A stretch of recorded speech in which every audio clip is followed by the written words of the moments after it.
moving into uni, like you realize like 4 people living together, like how much waste we create so quickly. A funny story would be like we'd kind of keep count of like the toilet paper use we had after one like day. More than half of the toilet paper we use, like if you multiply how many students there are even in just one Edinburgh, like one city, Edinburgh, it just seems like so much waste and so much like kind of we're beating out of the world for no reason. I was thinking very deeply about what I actually do with my degree, where the skills that I learned from my degree actually end up making, like a positive benefit for somebody else, rather than just using it as like a money-making tool. Obviously, we all talk about climate change and we're fighting for it. I think a huge thing that made me change my mind and kind of made me appreciate it a lot more was having a marine tank. You just understand the complexity of everything. And a lot of people say like, oh, unlike dogs, the fish can't give you love and stuff. Yeah, but I think it gives you something more than that, or something different than that. It teaches you a lot about chemistry, biology, awareness of life. And I think fundamentally the best part of it is increase your appreciation.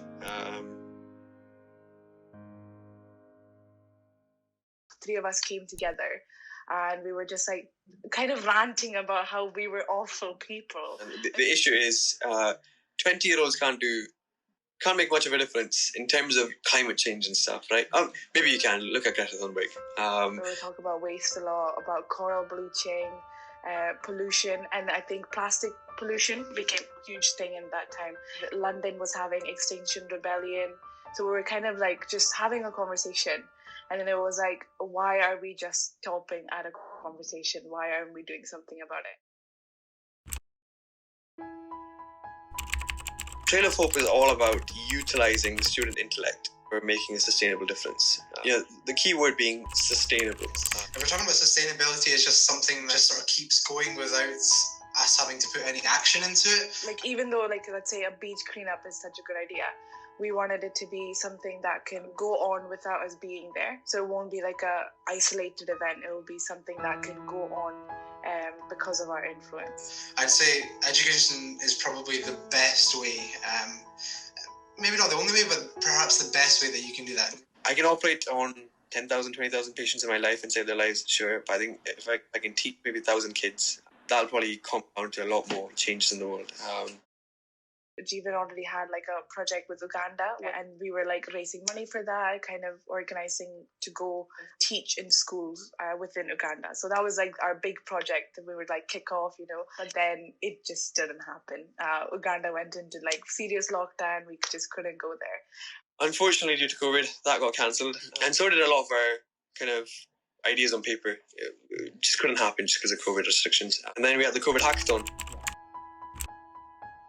And so we created a project with like a sort of a brief outline, and it's basically make teams and come up with ideas of how you can mitigate the social and environmental impacts of COVID-19. And then we recruited 2 of the professors from a university. With the power of social media, we got some kids involved. We got groups from Uganda.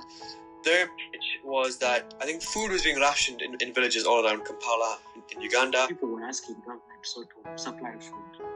Okay, we don't have a proper address system in my country. Some roads are not named.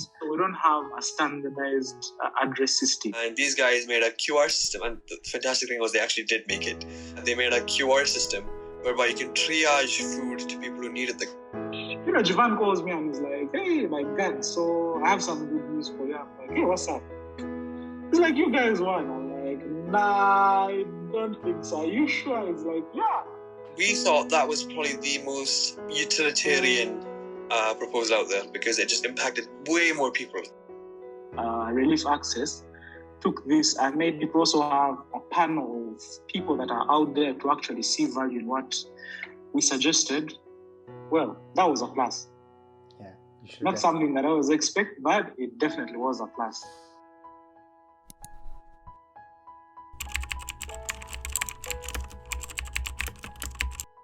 There's a small group of students who, just through the power of the internet and just through a few ideas, was able to sort of at least spark more of discussion amongst the youth. And hopefully, I don't know what the impact is, but hopefully other people have sort of started thinking about the effects that the pandemic has had.